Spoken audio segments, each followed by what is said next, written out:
Welcome back to the unofficial Squarespace Entrepreneur podcast. Today I'm here with Katy Carlisle, the Squarespace Queen. I'm super excited for this conversation because for as long as Katy has been around doing her thing, I have never really had the chance to really get to know the Squarespace Queen experience. Um, and what prompted me to reach out was Community Box, which is a product that I know that you're involved with. So I'm Yeah. interested in that as well.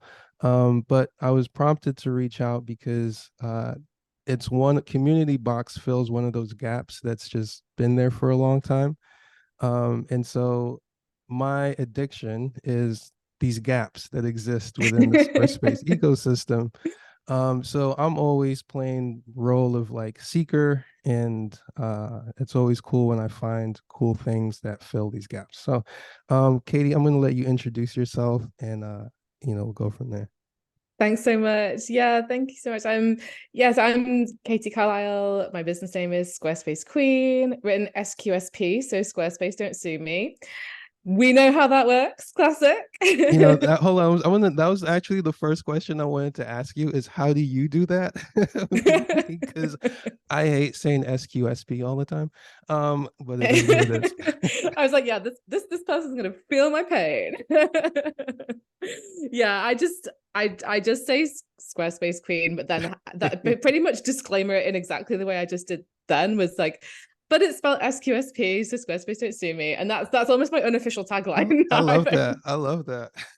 I might have to And license it. I'm just really open about that. That's the reason it's called that. Yeah. And I try and also kind of, because the genuine reason behind my name, the Squarespace Queen name, was because I used to have a different business name. So my business was originally called The Wheel Exists, Hmm. and it was all about like, don't reinvent the wheel by having a like $20,000 custom platform made for your website, when actually you've got something here. You don't need to reinvent the wheel. You can just use the tools that will help you. And the people that got the name loved it, but when you have to explain the concept behind a business name, it just ends up not really working. And it didn't have anything to do with Squarespace. So I'd been feeling for a while like I wanted to change it, but I wasn't sure what to change it to. And then I did have one of those kind of movie epiphany moments where, in the space of about a week, three separate people had referred to me as the Squarespace Queen. And I was like, oh, Mm. maybe the answer is there right in front of me. So I tend to just use other people's quotes to describe me as the Squarespace Queen. And then I can kind of say the whole word as well. So Yeah. I'll kind of say, like, oh, people call me the Squarespace Queen, and I'll write Squarespace in a full word there. Hmm. But otherwise, because now I'm so niched with Squarespace, and now other people know what Squarespace is, Yeah. it's much easier that people would recognize that. This business name would not have worked when I first started 10 years ago because no one knew what Squarespace meant. No one knew what it was. They're like, oh, Foursquare, is that the same thing? No, no, it's not. Yeah. So now it kind of almost, I had to wait for the business name to work. Hmm. But now, because people find me because they're already interested in Squarespace, they Yeah. understand the shortened version of it. So But what sometimes it is fun to explain to new people. yeah, no. This is really fun for me to hear. Um so what was that transition from, the wheel exists and, whatever kind of web design you were doing then to saying, okay, Squarespace is going to be the thing that I make my thing. Yeah, and I was already niche to Squarespace even as the wheel exists. When I Right. very first started, I actually wasn't even going to do web design at all. So I've worked in nonprofits for a lot of my career, and I know the challenges that they face in terms of understanding what tech is right for them, managing the tech. There's often a lot of people who have a lot of hats, and it's a bit of a gamble as to whether people have the skills needed or not. And so I wanted to offer up my services in kind of, not a full employed way, but just kind of a couple of hours a month for different charities and different nonprofits to help them with the technology, including websites, but kind of also helping them just do an audit and find out what's the best software for them and everything. And so I kind of actually had come across Squarespace in my previous job and always wanted an excuse to play around with it. So to Mhm. create my website for the original business model, I used Squarespace and was like, oh my God, where has this been all my life? This is what I've been waiting for. And started evangelizing about it to people. And then they were like, oh, well, can you make me a website then? I was like, yeah, I've done plenty of microsites and campaign sites for my previous roles, Mm-hmm. but I'd never kind of identified myself as a web designer before.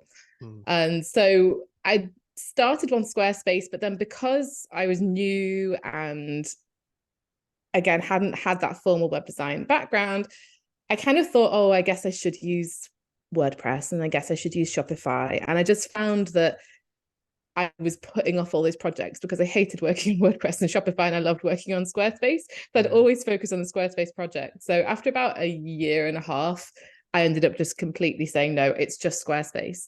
Mm-hmm. But then because I already had the business name, I kind of just stuck with it. And then after a while, it just felt like it wasn't mine anymore. It didn't feel like the right fit. And I'm not going to lie, the transition was slightly painful.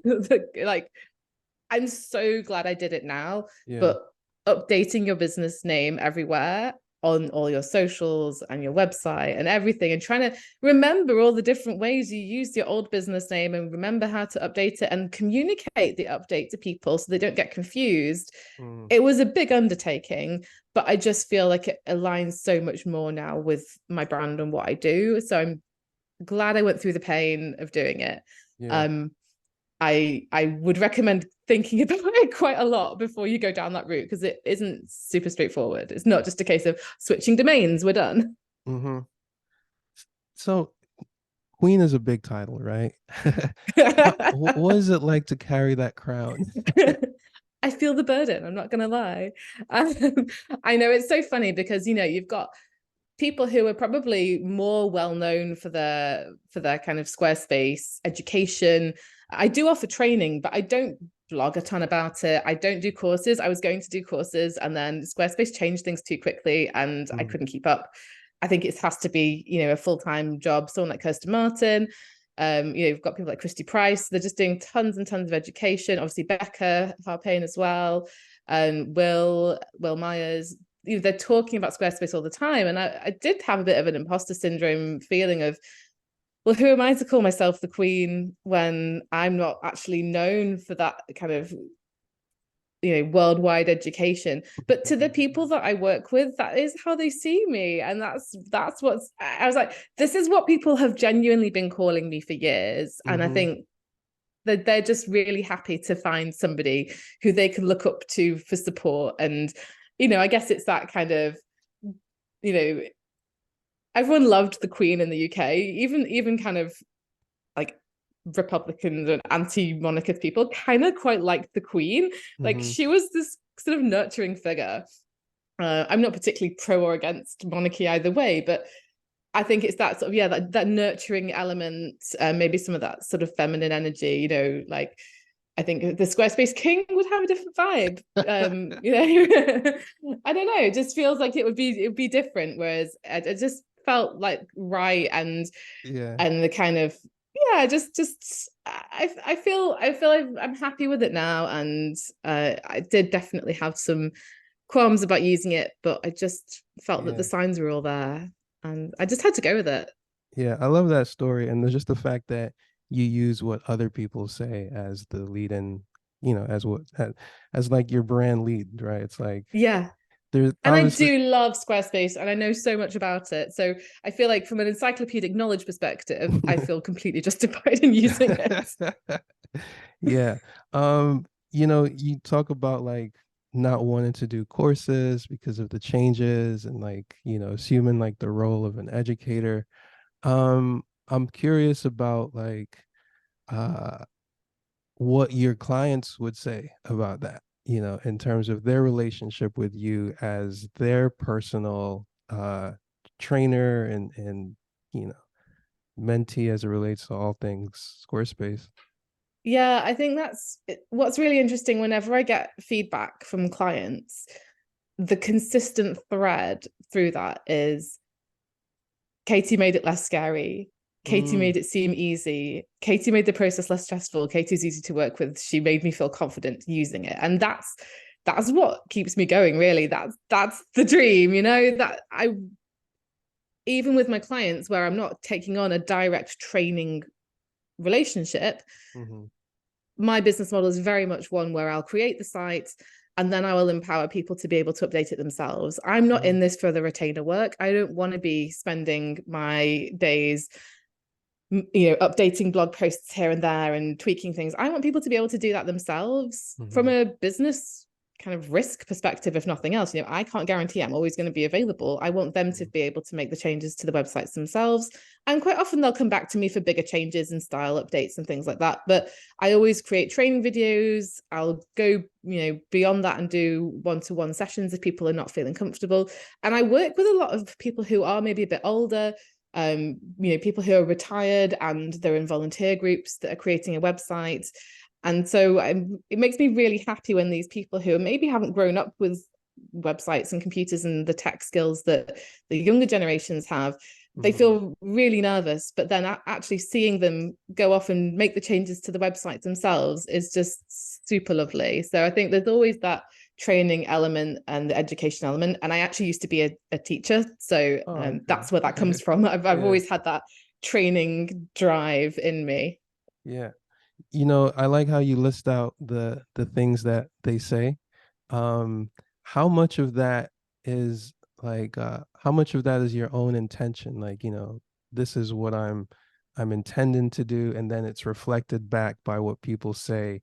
And like, do you, because I have that experience where sometimes I'm like, I want to hear this. So I'm going to intend that this is the effect that I'm going to have. And then when I get it back, I'm like, yes, it worked. I'm doing what I'm supposed to be doing. Yeah, I think it's a mix of it being intentional and also then being reinforced in a kind of circular way. So when I first started working in nonprofits, I've always been kind of techie and interested in tech stuff. But one of on I think probably my actual first day at one of the nonprofits I worked for, I was introduced to this web design studio that were doing an update to the website for the nonprofit, and it was kind of like, here you go, you're in charge of this now. And so I was like, okay, I've never really done anything to do with websites before, but okay. And they were such nice guys, the people who were doing the design, but they were very much, they'd all had a very kind of more formal web design training. And even though I was pretty technical and pretty quick at learning, I felt really overwhelmed and felt very I was asking stupid questions and felt very unclear about the process. And I just didn't want anyone else to feel like that, because if I felt like that as somebody who has already got a kind of reasonable grounding and foundation in technology, imagine what somebody feels like when they're just completely clueless about it, but they still deserve a nice website. So that part was really intentional, that making sure that I didn't use too much jargon, making sure that I held people's hands around the way and told them what was going to happen ahead of time. So it wasn't a kind of surprise, now you need to do this. And I just, that part was always very deliberate. And then I think getting the feedback from people then highlighted to me where my strengths were. And so then I kind of doubled down on that, I think. Yeah, that's so cool. And as a side note, I'm whoever crowns themselves as Squarespace King, I want to interview you first. My betrothed. So I've got a question about Community Box, right? Because that it fills a very unique space within the space. How did that come about? So as I said, I've been doing Squarespacing in one way, shape, or form for over 10 years now. And like you, I was very conscious of the different gaps that there were. And I got to the point where I was actually having to turn away client projects because they wanted the functionality of having a directory on their website where people could add their own entries. And it wasn't something that the website admin wanted to do. And I just had to say, I'm really sorry, Squarespace doesn't have that functionality. I'm not going to be able to do this project for you. And that happened a few times. And then for one of my own side projects, I really wanted to create a directory. Like I have my fingers in a lot of pies and always have some kind of other projects going on. And I ran a freelance community in the UK and wanted a directory as part of it. And at that time, my husband, then boyfriend, was really unhappy with his job. And he is a computer programmer and was working for a large corporate company in the video game industry.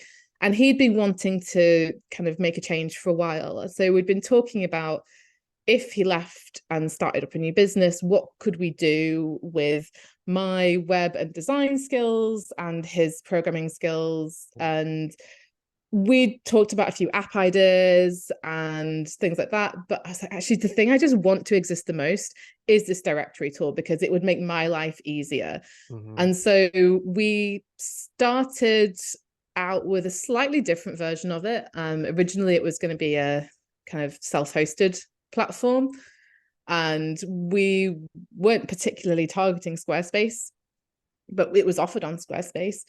So it was a self-hosted one, but you could also embed it on a website if you wanted to. Yeah. But we were really pushing the self-hosted angle because we thought that was what people would want. And actually, we were completely wrong. People wanted it on their website as a white label product. And so we'd started off for a few months, didn't really get much traction. We got quite good, some good upvotes on Product Hunt. We got retweeted by some quite influential figures, but it didn't translate into people purchasing the product. Mm-hmm. And then one day we were driving along the motorway on our way to view a house, because we moved from England to Wales. I'm now in Canada. I like to move. And we were on the way to view a house, and I was on my laptop in the car in the passenger seat, and we were talking about ways to get the word out about Community Box. And I just thought I'll go onto the Squarespace forums and see if anyone's actually asking questions about a directory tool. And I noticed that there were 4 questions. And so I just replied to that saying, I got annoyed by the fact that there wasn't one too. So we made one. Yeah. And those 4 forum posts launched Mm-hmm. our business. That was basically how it started. Mm-hmm. From those 4 forum posts, people then started signing up. And we realized that actually Squarespace was the right place to start. It was what I know. Mm-hmm. I'm not quite sure why we didn't think to do that in the first place.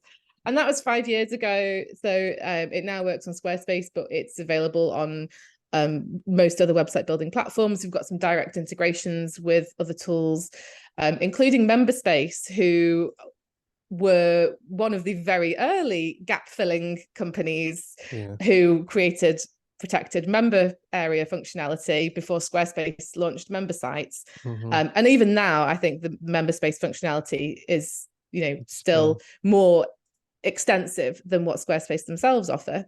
Mm-hmm. And so I'd been an early adopter of MemberSpace to use that for client needs. And so I reached out to Ward from MemberSpace because we'd had a bit of a relationship just from me being an early user. I said, hey, we've got this directory product.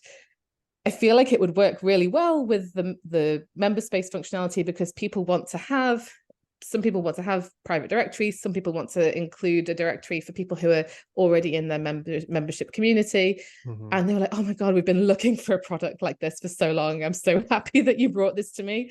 And so we created an integration for them. And that really helped us as well, because then we basically use sites like, third parties like MemberSpace.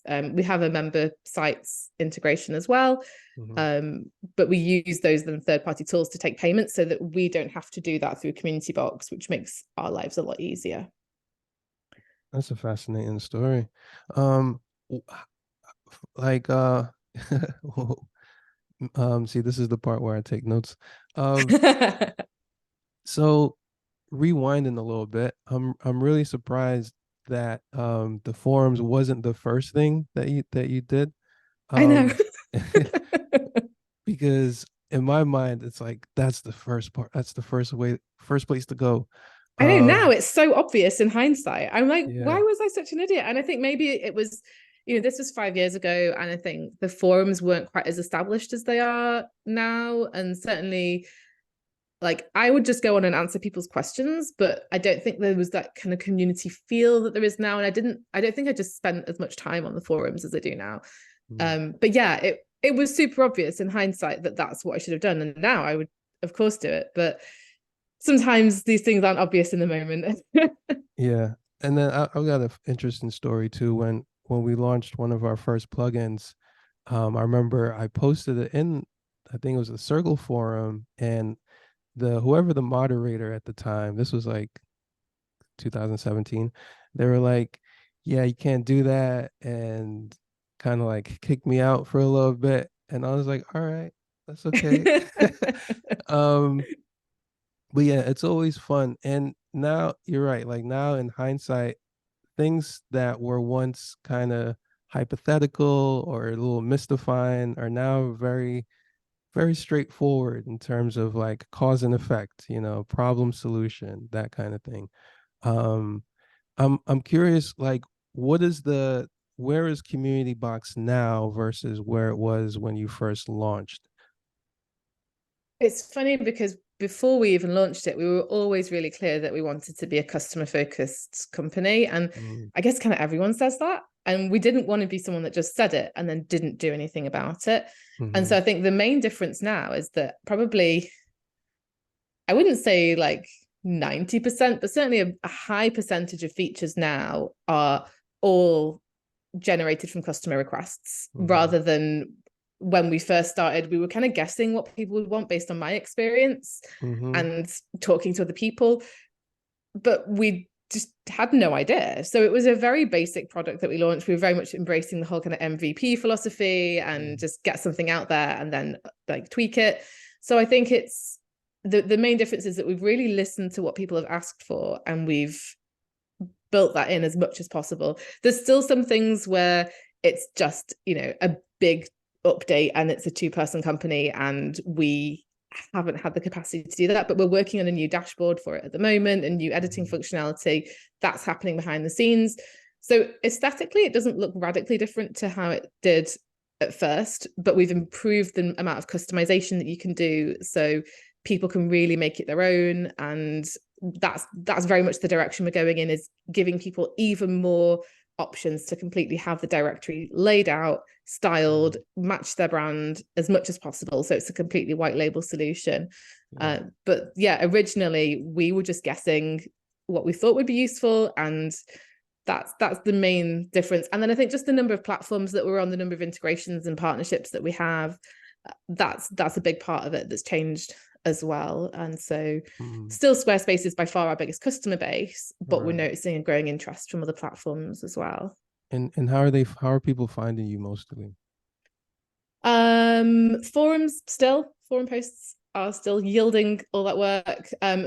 Search, we're kind of pretty well optimized for SEO, and then a lot of recommendations actually. So people are referring us, or people who have used so Squarespace Circle members, for example, who have used Community Box for one client, they're familiar with it, they then recommend it to another client who wants a similar feature. And actually, it's a directory software, but Yeah. it can kind of be, hacked and modded to be used for lots of different purposes. And I know I've done Uh-huh. that for clients as well. I kind of been like, okay, well, I mean, I have this thing that I made, I think it could work for you if we just tweak it a little bit. And because, I'm the owner, I can do that. And so if we need to tweak it slightly for very specific use cases, then we can. So we've had it used as a jobs board, for example, Uh-huh. at one point. And things like that. And it's kind of like, it's not the intended use, but actually it's a way that it can work as well. Yeah. And I mean, I guess if enough customers are using it for that purpose, you can adjust as needed, right? Exactly. Cool. So I just pulled up the pricing because I actually hadn't looked at it. Um, and there's a free plan, there's a growing and a pro plan, and then there's a nonprofit plan where it's just uh 159 for the year. Yes. Yeah. So we were very conscious when we first started, because my background is in nonprofits. Mm-hmm. We always wanted to make sure that it was accessibly priced for people. And we worked out what our overheads were, what we felt it was a fair price for us to charge, so that we weren't making a loss, but also was something that was fair for other people. And we Yeah. went for a pricing model that kind of reflected our costs largely Mm-hmm. as well. So it's, the number of profiles you have in the directory is what means, but that's what determines what plan you're on. Largely, there's like a couple of little kind of kind of commercial features that are available in some of the higher plans, but mostly it's just about the volume. The more storage we need to use, the more we charge you, and it's Yeah. kind of straightforward. The map element, because we have the option for profiles to be displayed on a map, that has been a bit more complicated in terms of pricing, and we're starting to add a fair use kind of clause into the map usage, because that's what can actually end up losing us money on our pricing. But we always wanted to make it really accessible. We we wanted a free plan that didn't require a credit card, so people could actually try out the product and see if it was a good fit for them without feeling rushed into doing it because of a 14-day trial, or without feeling like they had to commit before they'd really tried it out. We really only want to work with people who are a good fit for it. We don't want to shoehorn people into using our product if it's not right. So we are going to be increasing our pricing at some point, but we've kept it for the past 5 years. We've kept the pricing consistent. We were going to increase it sooner, but then of course, obviously the cost of living and everything crisis has made us kind of pause that for a little while. But I think we are pretty competitive in terms of the pricing compared to other directory tools, partly because we've got lower overheads, because it's 2 of us working from home. Yeah, I mean, it makes sense to me. Especially the fact that you can try it out for free without using a credit card, and validate it for your usage, and then go from there.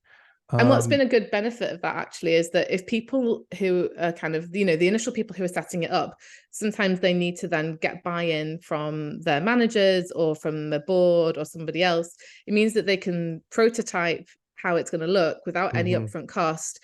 And then, sometimes it takes boards 30 days to approve things and stuff like that. So that means that they've got that time to then actually show, rather than say, oh, well, there's this concept of a directory, you can actually show them how it would actually look and work without any upfront cost for them to then sign off on that and agree to go ahead with it. So do you have like a directory of directories?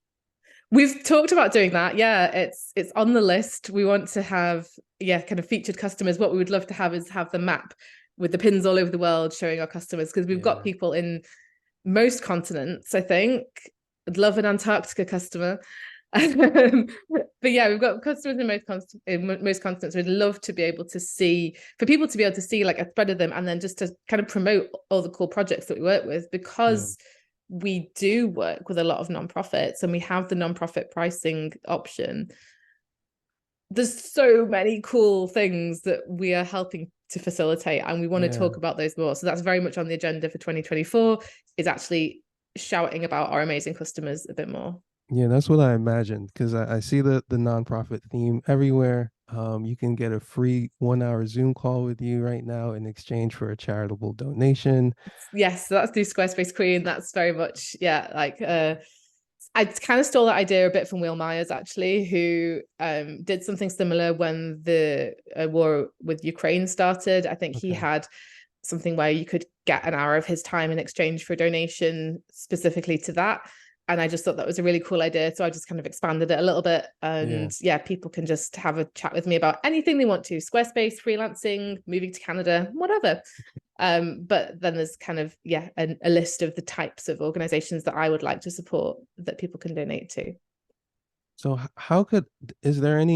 could you, from your perspective, is there anything that I could use Community Box for? Because I guess you'd say, like, I've been on the fence, but not on it, but just on the other side of the fence for a long time. And like, I'll give you my experience with MemberSpace, right? So like, I remember when Ward first launched that, and I was always trying it out, but I never actually had a use case that was like that warranted it. So after a while, I just stopped trying. I know, you're like, I want to play with this toy. Give me a reason to play.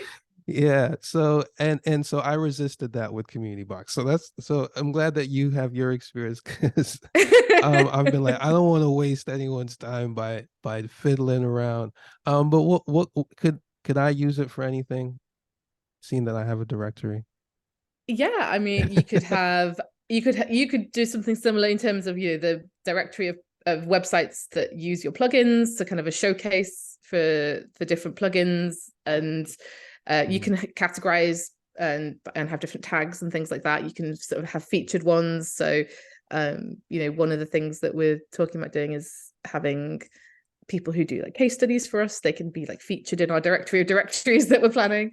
So it could be something like that, or just anything really where you want to have the option for either you to update people's profiles or to give them the option to do it themselves. Any kind of community of where you want to showcase, here are people who have these skills, who are in this geographical location, if that matters. And to do it that way. So, you could even have one for the podcast guests, And the beauty of our pricing is that you pay for the number of profiles in your account in total. So if you're on a plan that lets you have, say, 1,000 profiles, you could Yeah. have 2 separate directories, each with 500 profiles in, and you don't pay any different. So Okay. quite a few people use that option if they've got maybe 2 different angles on a website, but actually both of them benefit from having a directory. They don't have to pay anything extra as long as the total profiles in their account doesn't exceed the plan amount. And you can style them both differently and everything. So Yeah. yeah, you've got a lot of flexibility there, which was always been important to us as well. We didn't want to create a rigid product that only conformed to like 3 use case scenarios. No, I like that. You just gave me an idea, so I'm glad that I asked. Um, because it really would be cool to see some certain things on a map. Um, yeah, because this is a worldwide industry. So yeah, it would definitely be cool. Awesome. Thank you for that. I'm gonna be trying out Community Box pretty soon. Awesome. I can't wait because I've waited for a long time. Uh, um, so you used to, or you still are a Squarespace authorized trainer, but there is no more Squarespace authorized trainer program. Um, I know, I snuck in while it was still there. I was one of the first. I was very yeah. proud about that. If it still existed, what would you want from it today? Well, I'd want a really lovely directory, the starting point, which I think they had actually started doing a kind of a bit of a directory, but I think a more kind of fully featured directory would be good. And for me, I think yeah, I would just want the visibility and also the ways to easily connect with other people who are doing Squarespace training as well, because I Mhm. think it is a kind of unique subset of challenges that you face Yeah, as a trainer compared to just doing the web design side of it or just doing courses. Um, excuse me.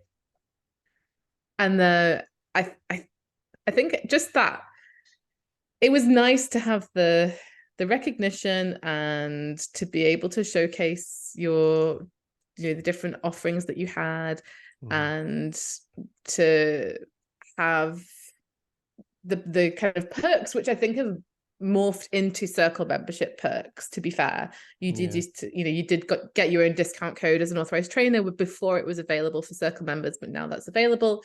So I think it's just mainly just yeah having a program with resources and support and meetups maybe specifically for people who do training and education and just that extra visibility and credibility. So yeah, I still have the badge on my website because I'm an authorized trainer and you can't take that away from me. But I do feel a little bit bad for people who are also a bit newer to training and who can't get that qualification. So I'd love to see it come back and just yeah, have a bit more of a community of trainers as well as the wider circle member community.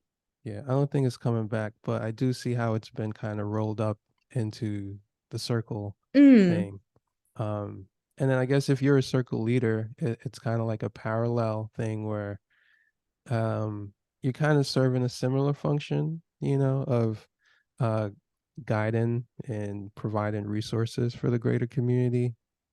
yeah. So yeah, I guess Yeah, I that's think nice. that's probably why it's okay, I suppose, that it doesn't exist anymore, is because they've got these other programs that have taken its place, and the Circle Community Leaders program has been so amazing, and it feels like we've affected real change through it, which is so good. And I think it's actually been a really nice way for me to get to know other members of the community. I couldn't make it to Circle Day in person this year because we just moved to Canada and I was getting married on that day. Oh, wow. So poor planning on my part. But I'm hoping to go in person next year because it would just be awesome to actually meet everybody who I've seen on screens and seen, like seen their websites and heard so much about them, but never actually sort of connected with them. So I'm Yeah. super excited about that. Yeah, no, you'll have a blast. It's always a good time. Were you in the like the UK Squarespace? Was there a UK Squarespace community when you were still in the UK? Not really, no. There's a kind Oh, of a group of us because when you were a community leader, one of the requirements was to host an event. So a group of the UK circle community leaders, we were all liaising about creating a UK based event. Mm-hmm. But actually we never actually got that far because I moved to Canada and then they took the requirement away anyway. So yeah, there's a kind of a gang of us that would kind of chat about stuff, but there wasn't really a formal community. I kind of got as far as getting some data from one of the Squarespace community managers around where the geographical spread of people was, and it was extremely London centric. I was living outside of London, and so it was kind of not very formalized. And I think if I'd have stayed, I'd have loved to have tried to arrange more meetups and more ways of getting together with other circle members, definitely. If I was on your podcast, right, what would you have for me? What would you ask me? Oh, good questions. I guess I'd love to know how you got started Oh, and no, no, no, you didn't. what took you into plugin world. Was it the same Oh, thing okay. of Yeah. gaps or So I'll give you that story. So, yeah, so I had one day I'm in my living room trying to figure out how I'm gonna make a living without going to an office. And and suddenly I'm like Squarespace themes. Um and I called a friend of mine. I'm like, this is it, Squarespace themes, the future. One day people are gonna want templates and they're gonna want all of these things. So I'm gonna start today and I'm gonna get the domain and I'm gonna get started. So that was 2015, and the same day that I launched was the same day that I decided that I'm not going to be doing templates or themes, and that instead I was just going to tweak templates instead, because that was the demand that was in front of me. People were looking just to customize their templates. They weren't looking for something out of the box yet at that point in time. yeah. But I still just believed in just the natural desire for variety and options, and people always want things to be unique. And so, but I realized that I wasn't the one to I wasn't satisfied with what I could come up with at that point in time. I was just like, oh, I can't come up with anything. So that kind of failed after about a year and a half, and I decided that I was going to pick myself back up and try again, and just do the same thing that I was doing in the beginning, except this time I would get some help. Like I would get a developer who could really actually do what I was trying to do, but not really doing a good job of.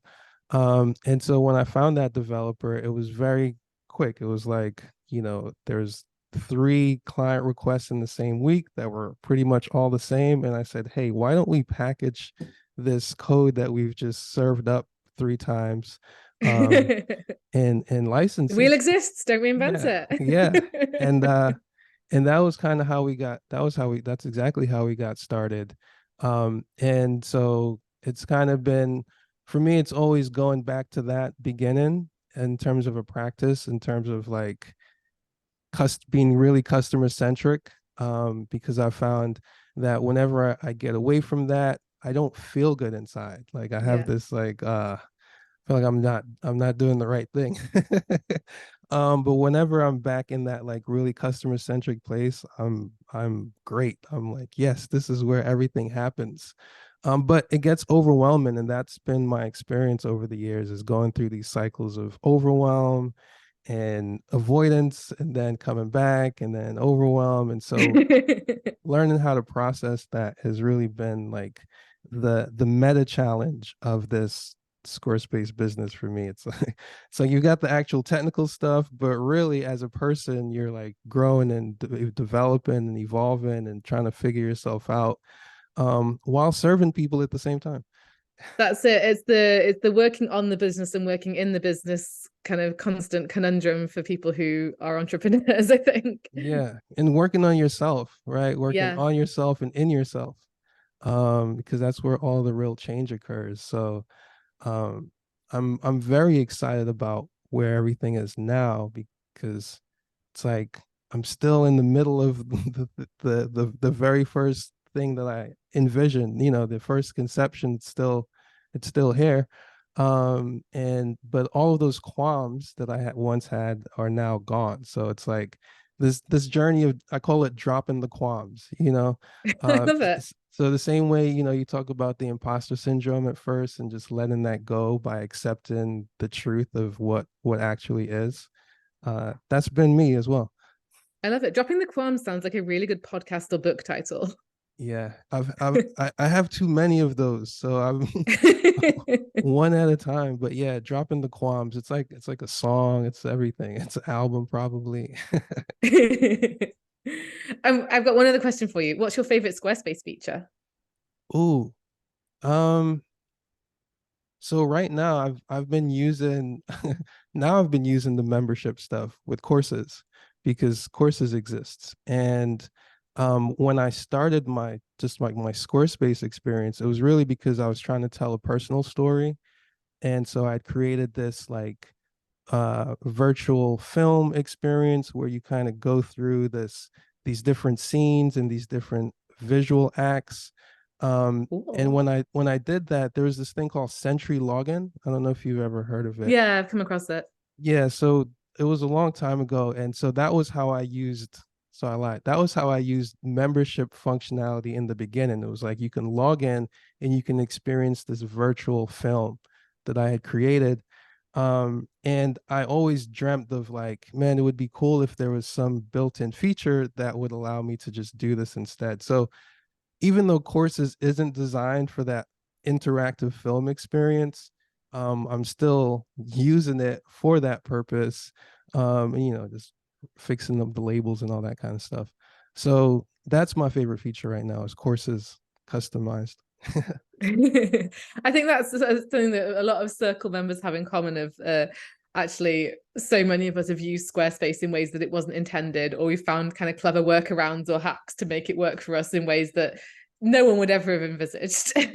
I love all of Squarespace's limitations. It has bred so much creativity. Yes. I feel like it's the subtle secret to Squarespace is the fact that yes, there are these like barriers that you have to break if you want to create certain things. So I think that's why it makes so many wonderful websites is because of those like weird limitations and our incessant need to like get through and around them. Must not let technology win. Yeah. So I think that's unique to like this platform, right? Because like you can go somewhere else, and if they just give you everything, you don't have as much. There's not as much like emotional energy around it in the Yeah. community, you know?